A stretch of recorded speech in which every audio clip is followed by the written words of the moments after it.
저는 나의 나 된 것은 하나님의 은혜로다, 이런 고백을 자주 합니다. 하지만 한때에는요, 제가 다른 사람의 사랑을 받고 인정을 받을 때 제가 뭔가 잘나서 혹은 제가 뭔가 잘해서 그런 줄 알았던 적이 있습니다. 제 첫 목회자였던 한국의 단양에서 작은 시골교회 목회하면서 교인들께 사랑을 참 많이 받았습니다. 저도 교인들을 대할 때면 제 할아버지, 할머니를 대하여 효도하듯이 그렇게 잘 모시고 잘 대하고 그래 목회를 했어요. 뭐 좋은 게 있으면 같이 구경하러 가고요, 또 맛있는 또 좋은 식사를 대접해드리곤 했습니다. 제 동기 목사님이 제 후임으로 교회에 부임하셨는데 편한 사이니까 나중에 저한테 그런 얘기를 하세요. 목사님, 뭘 그렇게 맛있는 거 많이 사드렸기에 교인들이 주 목사님 얘기하면은 뭐 이렇게 맛있는 거 먹었다고 그 얘기를 이렇게 많이 하십니까? 그래요. 그래서 제가 목사님 이제 금방 다 잊어먹을 거예요. 이제 앞으로 목사님 사랑 많이 받으실 겁니다. 그런 얘기를 했어요. 제가 교회에 부임하기 전에 그 작은 시골 교회에 저보다 앞서 3분의 목사님이 거쳐 가셨어요. 처음 목사님, 초대 목사님은 교회를 개척하고 교회를 건축하고 세우느라고 정말 고생 많으셨습니다. 또 2번째 목사님은요, 교회 사택을 마련하느라고, 사택을 짓느라고, 교회 돈이 없으니까 교인들하고 같이 매주를 써서 그 사택에서 그걸 말려가지고 그 도시에 있는 교회들에 판매를 해요. 마늘 수확철이 되면 마늘을 떼다가 그걸 판매를 합니다. 그렇게 돈을 모아서 고생하면서 사택을 지었어요. 근데 공사를 다 마무리하기 며칠 전에 목사님이 새로 파송을 받아가지고 새 부임지로 옮겨가셨어요. 그러니까 그 매주 냄새 나는 그 옛날 사택에서 지내시다가 새집 냄새가 나는 그 새 사택에서는 하룻밤도 못 주무시고 이사를 갔습니다. 교인들이 이 최 목사님 얘기를 많이 하셔요. 2번째 목사님. 그 목사님은 제일 많이 보고 싶어 하시고, 목사님이 얘기하다 보면은 안쓰러워서 눈시울이 붉어지면서 아유, 목사님 보고 싶은데 새 집에서 하루도 못 주무신 목사님, 그러시는 거예요. 그래서 제가 한 번은 교회 창립 기념 주일에 저녁 예배가 있어가지고 최 목사님을 강사로 모셨어요. 교인들이 얘기 많이 하시고 많이 보고 싶어 하시고 늘 그리워하는 목사님이니까 오시면 얼마나 반가워할까, 그런 기대를 가지고 목사님을 모셨습니다. 최 목사님은 제가 중고등부 때 또 저희 교회의 전도사님이시고 해가지고 저하고는 아주 참 막역한 분이셨어요. 목사님 오셨는데, 교회 오셨는데요, 아니 글쎄 아무도 몰라보는 겁니다. 한 10년이 지났거든요. 입구에서 안내하는 집사님은 낯선 방문객이 온 줄 알고, 여러분 시골 사람들은요, 낯선 사람이 오면 이렇게 쳐다봐요. 목사님이 오셨는데 그렇게 얘기 많이 하시고 그렇게 보고 싶어 하시고 그렇게 눈물 흘리면서 얘기하셨던 최 목사님 오셨는데 낯선 사람 대하듯이 보면서 누구세요? 그러시는 거예요. 그래서 제가 아유, 집사님 최 목사님이시잖아요. 그렇게 보고 싶었던 최 목사님이시잖아 하니까 그때서야 비로소 위아래로 천천히 훑어보시면서 기억을 더듬어 가지고 기억이 나셨던 거예요. 이제 아유, 반가워하세요. 최 목사님, 우리 최 목사님 오셨다고 반가워하세요. 저는 그 모습을 보면서 이상하게 생각을 했어요. 이상한 마음이 드는 거예요. 나중에 내가 여기 다시 오면 이럴까? 아니지. 내가 그래도 해드린 게 있는데 알아보시겠지? 그런 마음이었어요. 제가 나중에 2014년에 한국을 방문하면서 그 동기 목사님이 지금까지 18년 동안 거기서 목회를 해요. 시골교회에서. 저를 초청을 해주셨습니다. 그래서 주일 예배에 참석해서 설교를 했어요. 저도 부푼 마음 가지고 교회를 찾았습니다. 몇 분은 이미 하늘나라 가셨지만 또 많은 분들이 그대로 계셨기에 보고 싶은 얼굴들, 그리운 분들 또 뵐 수 있겠다 하는 마음 가지고 교회를 갔어요.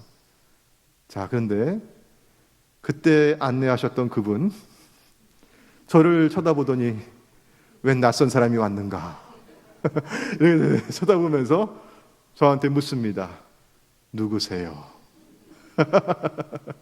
제가 11년 만에 갔더니만 누가 된 거예요? 누구세요가 된 거예요, 제가. 예. 저는 제가 어느 정도 매력이 있고요. 이만하면 뭐 잘생겼지. 그만큼 제가 잘해 주었고, 또 목회 제가 열심히 잘했으니까 교인들이 사랑해 주셨고, 또 인정해 주셨고, 그랬으리라고 착각을 했습니다. 여러분, 근데 그게 아니었어요. 하나님께서 보내셨고, 하나님께서 세우신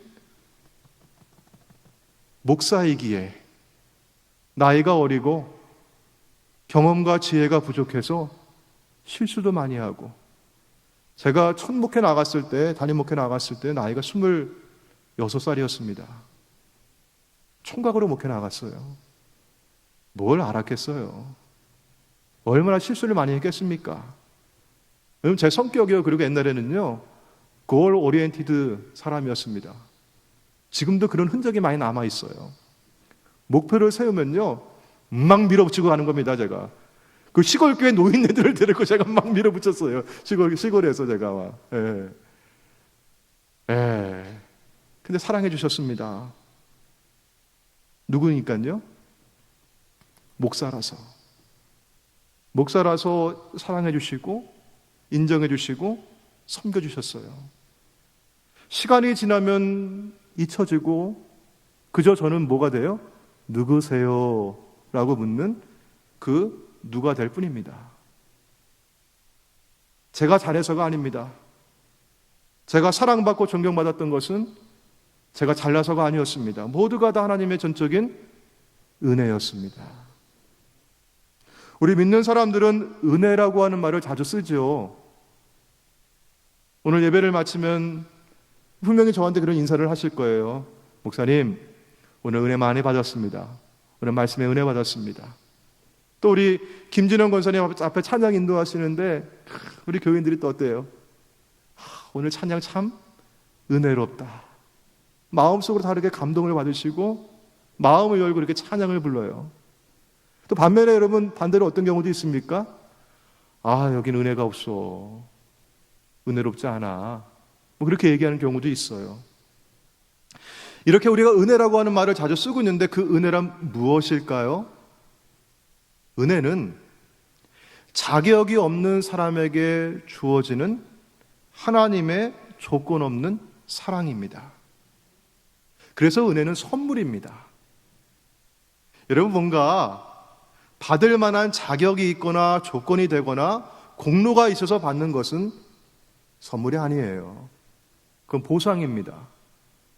공부를 잘해서 좋은 성적을 받으면 우등상을 받고, 뭔가 다른 사람을 도와주면서 선행을 하거나 봉사를 많이 하면 선행상, 봉사상을 받고, 어느 단체에 큰 공로를 세워서 기억될 만한 일이 있으면 공로상을 받습니다. 하다못해 운동회에서 달리기를 하더라도 등수 안에 들어야 공책을 받습니다.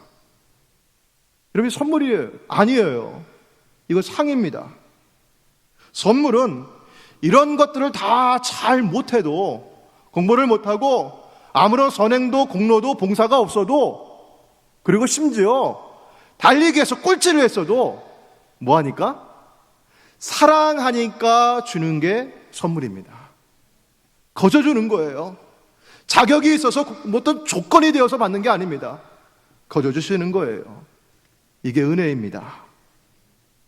성경에서 은혜는 구약에서는 헤세드, 신약에서는 카리스 이런 말로 쓰여요. 이 둘 모두가 호의, 친절, 자비, 긍휼, 너그러움, 감사, 기쁨 이런 뜻을 가지고 있습니다. 조건이 없는 사람에게 부어주시는 하나님의 호의, 이렇게 한번 그림을 그려본다면요, 사람에게 호의를 베풀어 주면서, 친절을 베풀어 주시면서, 사랑을 부어주시면서 얼굴에 한박 웃음을 띠며 기뻐하시고 즐거워하시는 하나님의 얼굴입니다. 이게 은혜예요. 넓은 의미로 은혜는 마치 햇빛과 비와 같습니다. 햇빛과 비는 하나님 창조하신 이 피조세계 모든 생명들이 유지되는데, 살아가는데 꼭 필요한 필수 공급이에요.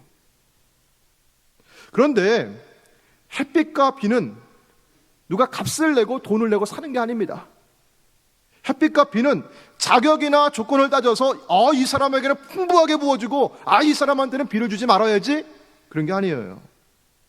모든 사람을 위해서 모든 사람에게 햇빛과 비는 공평하게 주어집니다. 은혜는 그런 거예요. 문제는 내리는 햇살과 그 비를 내가 받아들이느냐 혹은 거부하며 피하느냐입니다. 좁은 의미로 교회 안에서 쓰는 은혜라고 하는 말은 죄인을 구원하셨고 그 죄인을 하나님의 자녀 삼아 주셔서 무한한 사랑을 쏟아 부어주시는 하나님의 기쁨이에요. 은혜의 절정은 자기 아들을 내어주셔서 우리 모든 사람을 위해서 십자가에 쏟으신 하나님의 사랑입니다. 그래서 예수 그리스도는 은혜 위에 은혜입니다. 최고의 선물입니다. 하나님의 구원을 위해 내어주신 이 선물 예수 그리스도 역시 햇빛과 비와 마찬가지예요. 내가 받아들이느냐 거절하느냐. 여러분 요한복음 3장 16절 말씀을 잘 기억하시죠? 하나님이 세상을 이처럼 사랑하사. 세상은 이 세상에 있는 모든 사람을 의미합니다.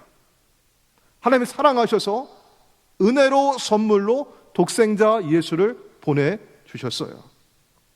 그런데 이는 그를 믿는 자마다, 받아들이는 자마다, 영접하는 자마다 멸망하지 않고 영생을 얻게 하려 하심이라. 선물을 받아들이느냐, 내 것으로 받아들이느냐, 그 은혜를 내 것으로 받아 내가 살아가느냐, 아니면 선물을 거부하고 거절하고 그렇게 기쁨이 없이 살아가느냐.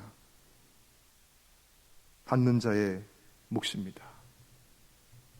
오늘 본문에서 바울은 당신은 율법 아래에 있습니까?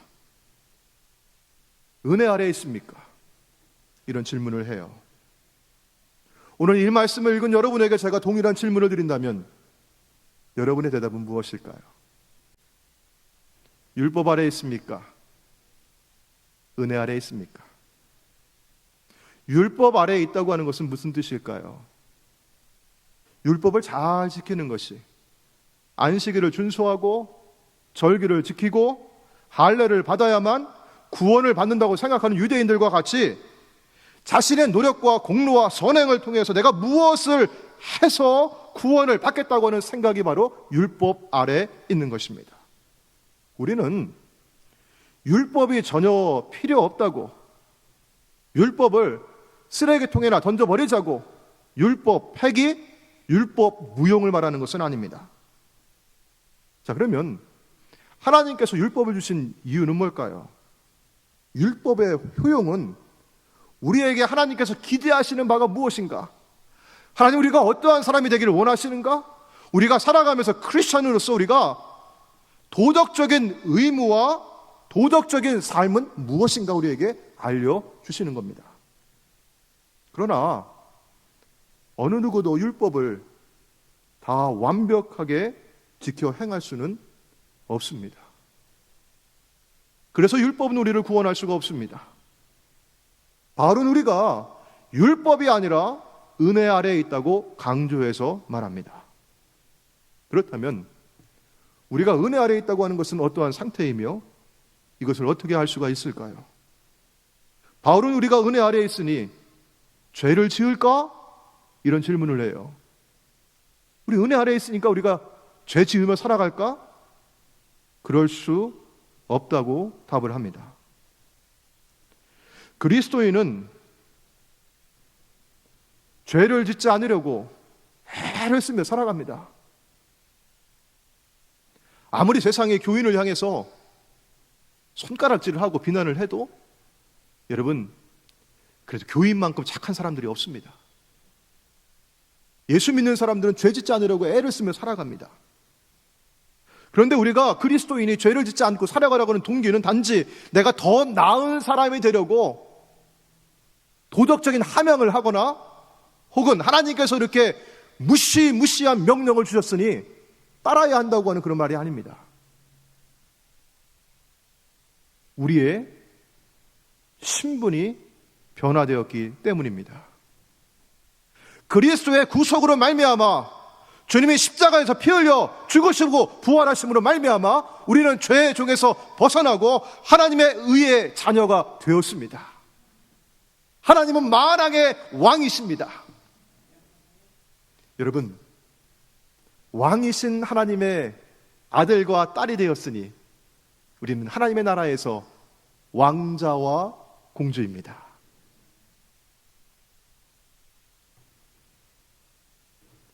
그래서 왕자답게, 공주답게 그렇게 말하고 행동하고 살아가는 게 더 자연스럽습니다. 제가 왕자병 걸리자고 공주병 걸리자고 말씀드리는 게 아니고요. 하나님의 자녀답게, 하나님의 사람답게 그리스도가 내 안에 살아계시기에 그 신분에 걸맞는 행동을 하는 게 자연스럽습니다. 옛날에 왕자와 거지라고 하는 동화를 기억하시죠? 비슷한 때 태어났어요. 나이도 비슷하고 얼굴도 닮았어요. 둘이 옷을 바꿔 입었습니다. 거지는 왕자가 되고 왕자는 거지가 되었어요. 거지의 옷을 입은 왕자는 왕자처럼 행세하면 밥 한 숟가락 얻어먹기도 힘듭니다. 반면에 왕자의 옷을 입고 거지처럼 행동하면 좀 이상한 거예요. 옷을 바꿔 입었으면 신분이 달라졌으면 그에 걸맞는 행동을 합니다. 바울은 우리가 어떠한 사람인지 어떠한 신분의 사람인지 우리가 잘 안다고 이야기했어요. 우리 6절과 7절의 말씀을 같이 읽어볼까요? 우리 한 목소리로 함께 읽겠습니다. 우리가 알거니와 우리의 옛사람이 예수와 함께 십자가에 못 박힌 것은 죄의 몸이 죽어 다시는 우리가 죄에게 종노릇 하지 아니하려 함이니 이는 죽은 자가 죄에서 벗어나 의롭다 하심을 얻었습니다. 아멘. 우리가 알거니와 우리가 알고 있습니다. 더 이상 죄의 종이 아닙니다. 우리는 의의 사람, 하나님의 자녀입니다. 제가 여러분께 묻겠습니다. 당신은 당신의 신분이 변화되어서 하나님의 자녀가 되었음을 믿고 아십니까? 그렇다면 어떻게 아십니까? 우리 요한복음 1장 12절 말씀을 다시 같이 한번 읽어볼까요? 시작. 영접하는 자, 곧 그 이름을 믿는 자에게는 하나님의 자녀가 되는 권세를 주셨으니. 내가 은혜 아래에 있느냐? 내가 하나님의 자녀가 되었느냐? 이 질문은요, 곧 내가 예수를 나의 구원주와 나의 주님으로 내가 믿고 영접하고 받아들였느냐 하는 질문입니다.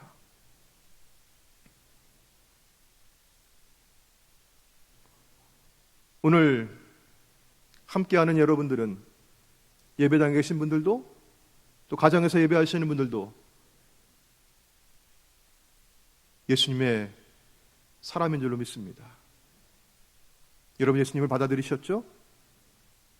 예수를 받아들여 믿은 사람은 예수와 연합합니다. 예수가 내 안에 계시고 내가 예수 안에 있습니다. 그리스도와의 연합은 내가 그리스도와 하나가 되는 것입니다. 그리스도와 하나가 되면 그리스도의 생각을 내가 하게 되고 그리스도의 말씀대로 내가 살아가게 되고 그리스도에게 진리인 것이 나에게도 진리가 되고 그리스도께 이루어진 일이 나에게도 실제가 되어 이루어집니다. 예수 그리스도의 죽음과 부활이 나에게도 실제가 됩니다. 오늘 10절의 말씀 보시면 예수는 죄에 대하여 단번에 죽으셨고 하나님께 대하여 살아계십니다. 그리고 11절에 있는 말씀 보시면 이와 같이, 예수와 같이 죄에 대하여 단번에 죽으시고 하나님께 대하여 살아계신 예수와 같이 우리도 죄에 대하여 죽은 자요 그리스도 예수 안에서 하나님께 대하여 살아있는 자라고 말씀합니다. 바울은 이것을 인정하라고 말합니다. 여길지어다. 당신은 무엇에 대하여 살아있고 무엇에 대하여 죽었습니까?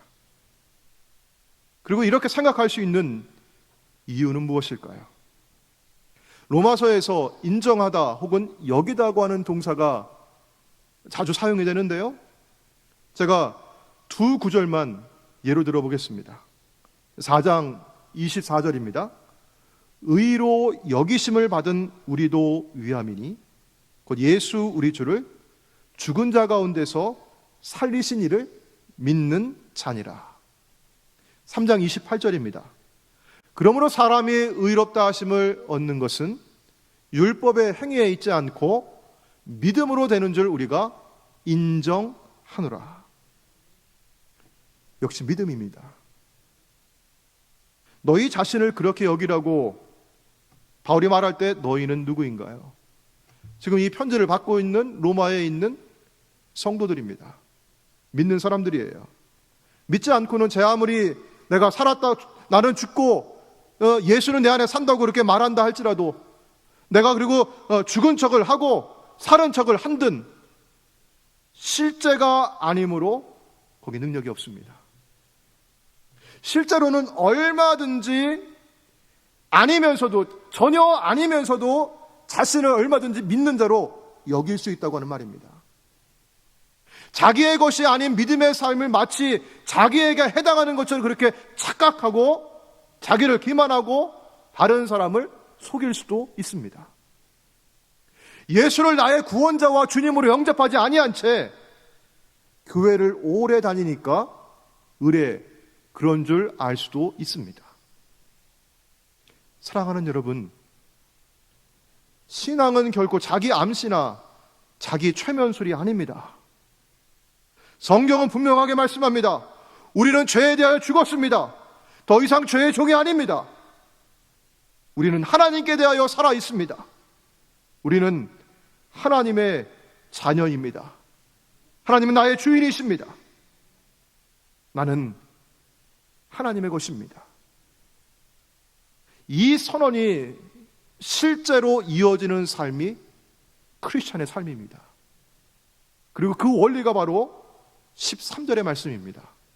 우리 13절의 말씀을 또박또박 우리 천천히 같이 읽겠습니다. 시작. 또한 너희 지체를 불의의 무기로 죄에게 내주지 말고 오직 너희 자신을 죽은 자 가운데서 다시 살아난 자와 같이 하나님께 드리며 너희 지체를 의의 무기로 하나님께 드리라. 내 몸이, 내 지체가 무엇에 들여져 쓰임받고 있는가? 내 지체는 불의의 무기입니까? 아니면 의의 무기입니까? 여러분, 길을 가다가 막대기가 하나 떨어져 있는데요, 허리가 굽고 다리에 힘이 풀려가지고 길을 걸을 수 없는 노파에게 그 막대기는 내 몸을 기대어서 길을 걷게 해줄 수 있는 지팡이가 될 수 있어요. 어떤 사람이 물에 빠져 허우적대고 있는데 내가 그 물속에 들어갈 수 없지만 그 막대기를 가지고 그 물에 빠진 사람에게 생명을 건져주는 막대기가 될 수 있어요. 그런데 뭐가 화가 났는지 씩씩거리며 그 길을 갖고 있는 건장한 누군가에게는 그는 폭력배입니다. 그 막대기는 사람을 해치고 폭력을 행사하는 도구가 될 수 있습니다. 내 몸을 죄에게 내주어서 불의의 무기로 쓰일 수도 있고 하나님께 내어드려서 의의 도구가 될 수 있습니다. 불의는 영원토록 살아계신 의로우신 하나님을 대적하고 거역하는 모든 것입니다. 골로새서 3장 5절부터 9절까지 있는 말씀처럼 땅에 있는 지체입니다. 곧 음란과 부정과 사욕과 악한 정욕과 탐심, 분함과 노여움과 악의와 비방과 거짓말이라. 내가 가지고 있는 능력이, 내 기질과 성품이 죄가 내어준다면 하나님을 공격하는 무기가 되어 쓰일 수도 있습니다.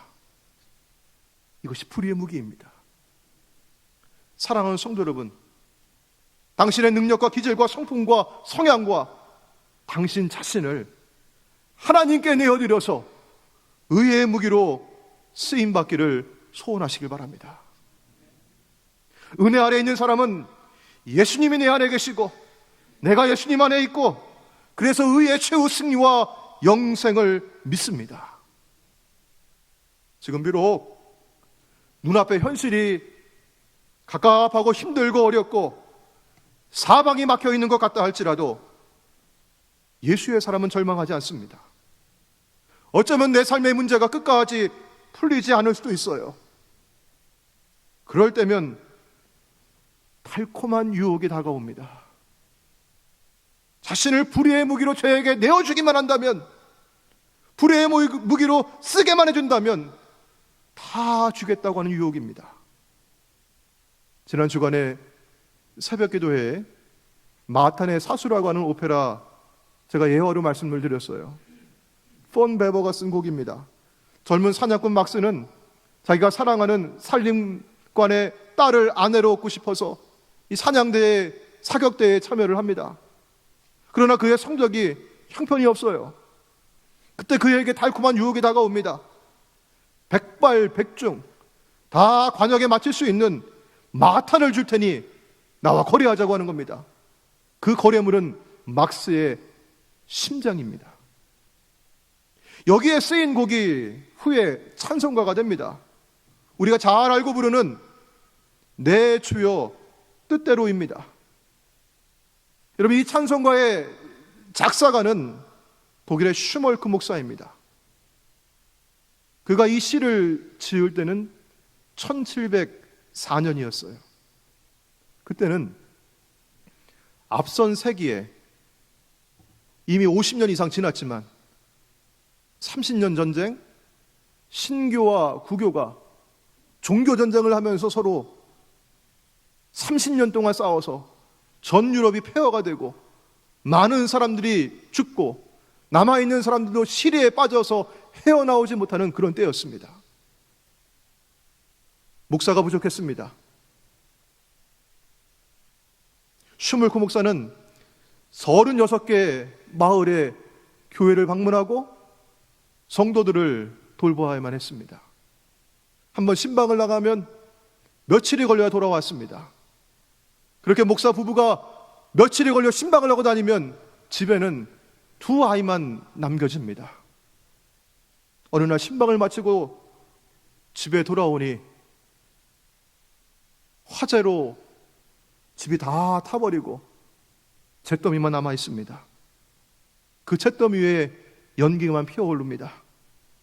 슈멀크 목사는 2아들의 이름을 부르면서 아직 불에 타서 뜨거운 그 잿더미들을 맨손으로 헤집으면서 2아들을 찾습니다. 정신없이 2아들을 찾으면서 잿더미를 헤치다가 서로를 꼭 껴안은 채 숨져있는 2아들을 발견하고 그는 실성한 듯 울부짖습니다. 한참을 정신을 잃은 채 하늘을 향해 삿대질을 하기도 하고 펑하니 눈물을 흘리면서 주저앉습니다. 그러다가 검게 그을린 2아들을 품에 안고 무릎을 꿇습니다. 그리고 기도합니다. 그 기도가 바로 내 주여 뜻대로라고 하는 시입니다. 그리고 나중에 폰 베보의 곡을 만나서 찬송가가 됩니다. 슈멀크 목사는 두 아들을 잃은 그 순간에 자신을 불의의 무기로 내어줄 수 있었어요. 이 두 아들을 살려낼 수만 있다면 내 심장을 내어주고서라도 그렇게 하고 싶었어요. 하나님의 살아계시느냐? 하늘을 향해 원망하며 삿대질을 하고, 하나님의 살아계신다면 어찌 내게 36개 마을을 신망하며 돌아온 나에게 이런 일이 일어날 수 있느냐고 원망할 수 있었습니다. 하지만 그는 결국 의의 도구로 자신을 하나님께 내어드립니다. 기도하며 그가 그 아픔을 담아 지은 그 시가 찬송가가 되어 우리에게 불려집니다. 사랑하는 성도 여러분, 우리는 죄를 이기고 부활하신 주님의 승리를 믿습니다. 내 안에 주님이 계시고 내가 주님 안에 있고 주님과 내가 하나님을 믿습니다. 나도 주님과 같이 부활하고 영원한 새 생명을 살아갈 것을 믿습니다. 그래야 지금 내가 힘들고 어려워도 주님 나라와 영광을 위해서, 그의 의를 위해서 쓰임받고 있음을 기뻐하고 감사합니다. 은혜 아래에 있는 여러분, 오늘 이 질문으로 말씀을 마치려 합니다. 은혜 안에 있는 여러분, 당신은 하나님께 무엇을 드리겠습니까?